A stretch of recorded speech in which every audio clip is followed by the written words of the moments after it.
Willst du schon oder nicht? Ich will schon, aber ich bin noch nicht. Ich hab's irgendwie noch nicht, die Sonne und so. Lass mal mal die Pose, ich will das mal filmen, wie das hier so... Soll ich jetzt? Ja. Guten Morgen aus Mexico City. Wir sind jetzt schon eine Woche in der Stadt und haben hier noch gar nicht so viel erkundet. Deswegen wird es heute mal Zeit, dass wir uns ein paar Ruinen angucken. Wir gehen wieder unter die Archäologen und gucken uns Teotihuacan an. Das ist eine Ruinenstätte hier, so 40 Kilometer von Mexiko. Ich habe richtig Bock, ich finde das ja immer geil, diese alten, ausgebuddelten Gebäude. Und man kann diese Ruinenstätten zum einen mit so Tourbussen irgendwie erkunden. Da das ja aber nicht so unseres ist, versuchen wir das heute auf eigene Faust. Und dafür müssen wir als allererstes zum nördlichen Busterminal, um da dann den Bus zu nehmen. Also Uber buchen.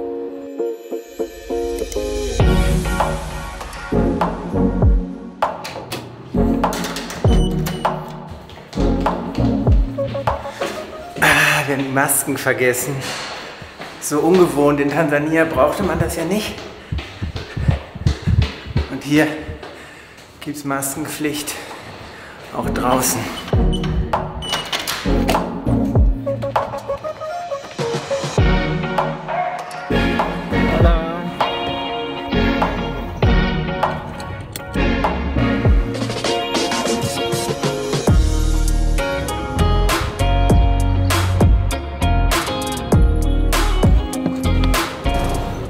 Angekommen am Busbahnhof und die sehen, also der sieht echt sehr futuristisch aus hier. Und jetzt müssen wir Sala 8 suchen, wo die Tickets verkauft werden für die Busse zu den Pyramiden.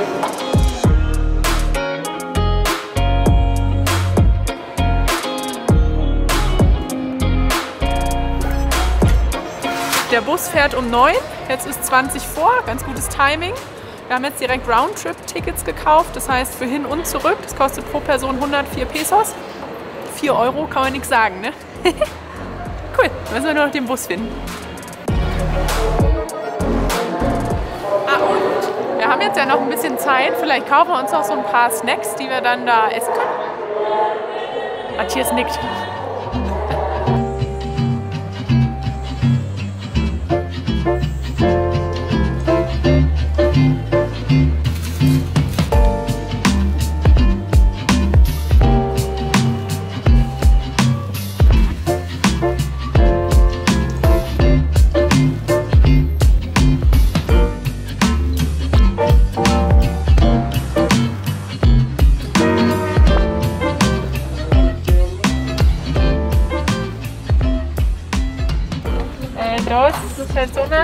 Muchas gracias. Wir sind jetzt eine Stunde gefahren und hier ist jetzt noch so ein Verkaufsbereich, wo man nochmal Hüte kaufen kann und die letzte Chance nochmal Wasser zu kaufen. Gibt es hier für 20 Pesos ein Liter, gar nicht schlecht. Und dann geht's los zu den Pyramiden.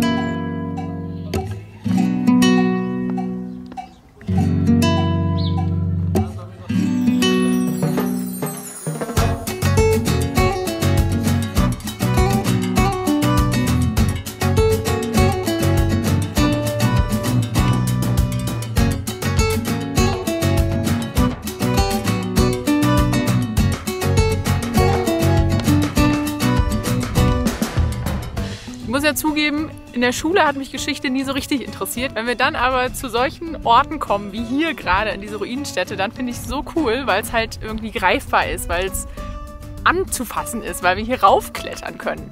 Und vielleicht so ein bisschen als Einordnung für euch, also diese Ruinenstätte hier, Teotihuacan, ist eine der bedeutendsten prähistorischen Ruinenstädte von ganz Amerika. Und hier sollen schon 600 vor Christus permanent Menschen gelebt haben, zwischenzeitlich bis zu 200.000. Und es ist nicht so ganz klar, wer hier gelebt hat, weil halt alle Überlieferungen, alle Schriftstücke, die es irgendwann mal gab, verbrannt wurden, als die Spanier hier eingeritten sind. Deswegen, wir erzählen euch, was wir so erfahren haben, was es so zu wissen gibt über die Pyramiden. Vielleicht schaffen wir es ja, euch das auch ein bisschen schmackhaft zu machen und nicht so trocken wie Geschichtsunterricht in der Schule.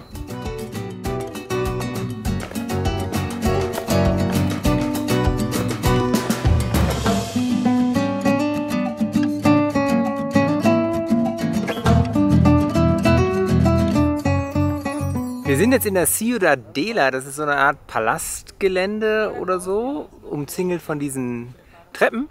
Und hier steht der Tempel so einer gefiederten Schlange, die heißt irgendwie Quetzalcoatl oder keine Ahnung, wie man das ausspricht. Und man sieht halt vor diesem Tempel noch diese Köpfe. Und was irgendwie auch ganz nett ist, die Plattform links ist ja relativ gut wieder restauriert und der Tempel selbst, da sieht man halt noch, wie der so ausgesehen haben muss, als sie den gefunden haben. Das ist ja alles hier restauriert. Ja, ganz interessant. Hinter uns sieht man jetzt die beiden Hauptattraktionen, zumindest für mich, die beiden Riesenpyramiden. Der eine heißt kreativerweise Mondpyramide und die andere Sonnenpyramide.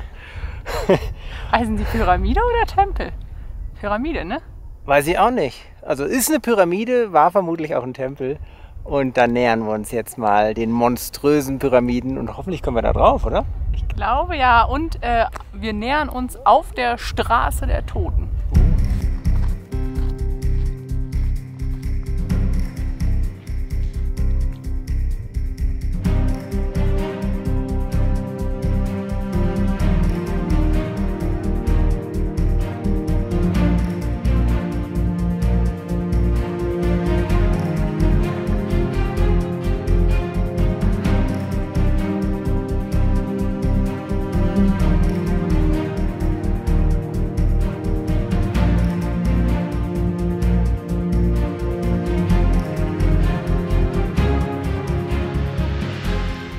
Wahnsinn! Also diese Straße der Toten ist total abgefahren, weil man läuft hier immer die Treppen hoch, dann läuft man die Treppen runter.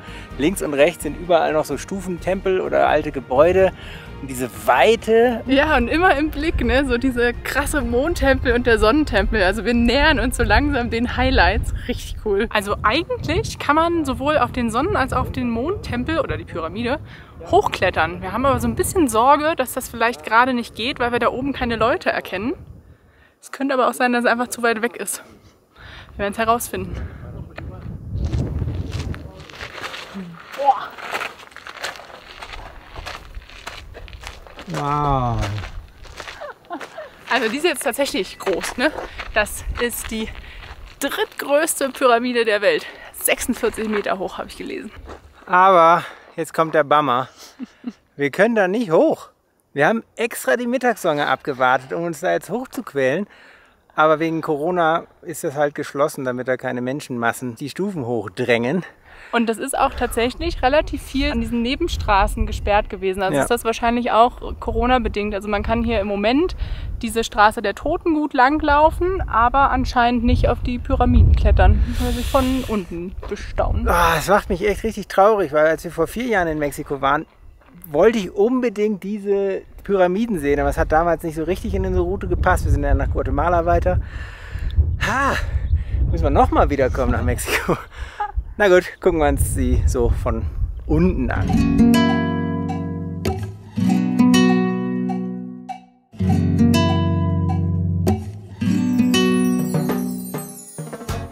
Fun Fact zur Sonnenpyramide.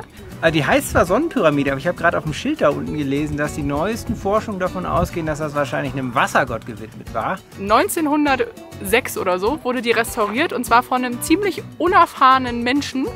Und der dachte halt, dass das mal 5 Stufen waren und hat deswegen 5 Stufen restauriert. Später hat man herausgefunden, die Pyramide hatte eigentlich nur 4 Stufen. Wenn man nicht mit Profis arbeitet, ne? Und was man sich auch vorstellen muss, das war natürlich alles hier mit Stuck verziert und so bunt angemalt. Also es muss einfach wahnsinnig cool ausgesehen haben. Aber ich werde hier die ganze Zeit unterbrochen. Das war schon der 4. Versuch von den Leuten, die hier diese Tröten verkaufen. Also hier gibt es halt diese ganzen Straßenverkäufer, die einem halt irgendeinen Scheiß andrehen. Kannst du ja mal zeigen. Und die schlimmste neue Erfindung ist irgendwie so eine Holztröte, die so klingt wie, keine Ahnung, ein sterbender Wachhund. Ist laut. Muy ruidoso. Ein Jaguar soll das sein. Ach, das soll ein Jaguar sein, dann aber wie ein sterbender Jaguar.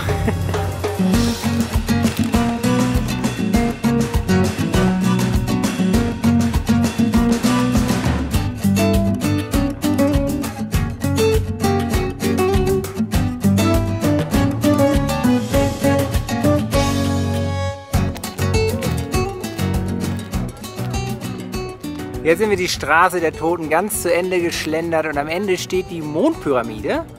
Die ist nicht ganz so groß wie die Sonnenpyramide, aber hat links und rechts noch so einen Tempel und irgendwie so einen Vorplatz und wirkt dadurch auch irgendwie ziemlich geil, ziemlich massiv. Aber leider dürfen wir hier auch nicht drauf. Sonst hätte man sicherlich einen richtig geilen Blick die Straße runter gehabt mit der Sonnenpyramide. Müssen wir wie gesagt nochmal wiederkommen.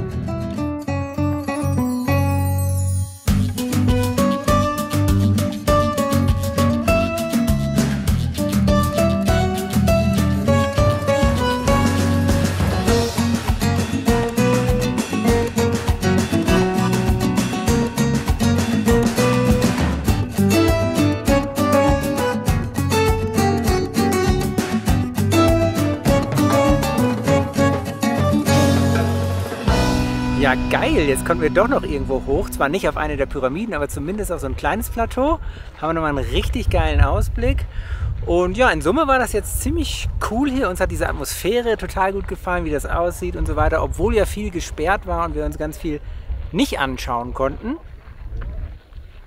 Bisschen zu spät die Sonnencreme ausgepackt auf Armen und Beinen. Ja, Schatten ist hier relativ rar. Relativ.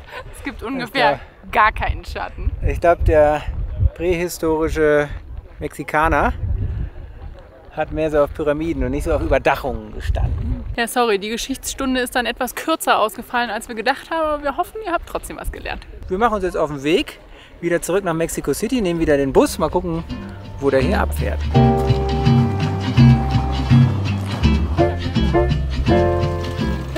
Ja, wir stehen jetzt hier außerhalb vom archäologischen Park, quasi einfach an der Straße. Hier fahren die Autobusse alle lang in Richtung Mexico City und keine Ahnung, wie lange das jetzt dauert, bis der nächste fährt.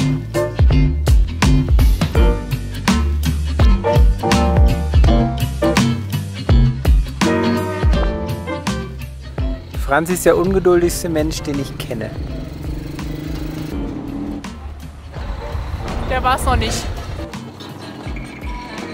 Das ist so Aloe Vera Minze Pfefferminz. Das ist nicht. Das ist, riecht gut.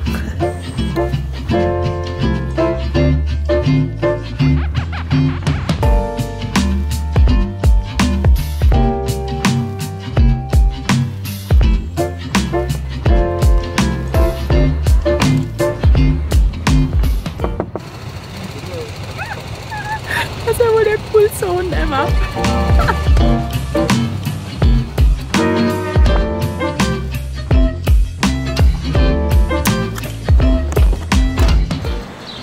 Wir sind zurück in unser Hood in Roma Norte, so heißt der Stadtteil hier.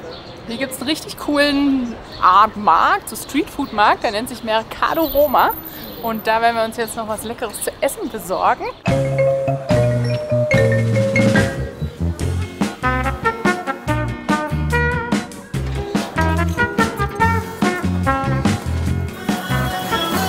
Wir probieren jetzt mal Grashüpfer.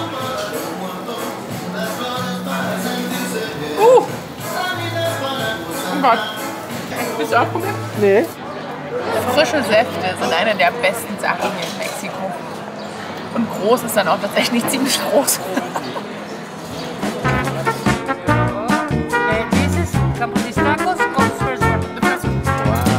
Also vor den Soßen habe ich ein bisschen Respekt. Ja, voll geil. Man kann hier in diesem Markt halt alles Mögliche kombinieren. Also man könnte sich jetzt auch eine Pizza holen, der andere holt sich einen Burger und der dritte holt sich einen Taco. Und ja, wir haben uns jetzt für Tacos entschieden aus frisch gemachten Tortillas. Die haben die da gerade frisch gebrutzelt.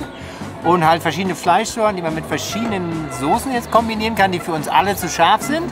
Are they very spicy? Yes! Ja, das haben wir. Und das ist ein Kaktussalat, getarnt als Bohnenpampe. Also da haben wir das Falsche bekommen, da holt er jetzt gleich noch den Salat und ja, dann geht es hier los, ne?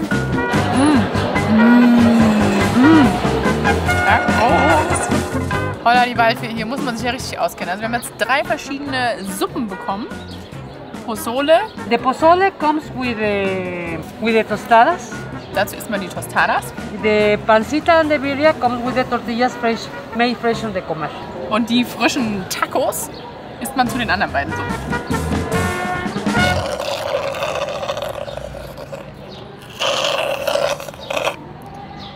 Es war alles ziemlich lecker, bis auf die eine Suppe, die fanden wir ziemlich... Und das sind aber schon... Puh. Es geht jetzt auch noch weiter in Mexico City. Ich glaube, als nächstes erkunden wir mal das historische Zentrum dann im nächsten Video. Also auf zu neuen Abenteuern.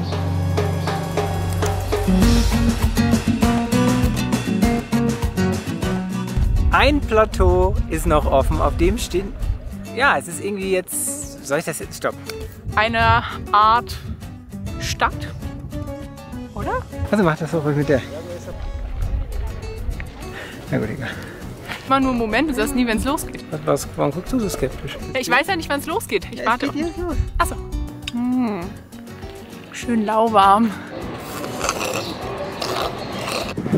Lass da mal durchlaufen. Du machst da diesen Schatten. Ja, wie soll ich den denn nicht machen? Also wenn das nicht gestellt aussieht, dann weiß ich ja auch nicht. Sonnenpyramide heißt die. Nein. Wenn nur Menschen hochlaufen, oder? Wenn das ginge. Ich bin die faul. Ich bin die faul. Hast du beide angehabt? Nee, ach, das war die falsche. Achso, soll ich wieder auf die Ja, andere Seite? ja.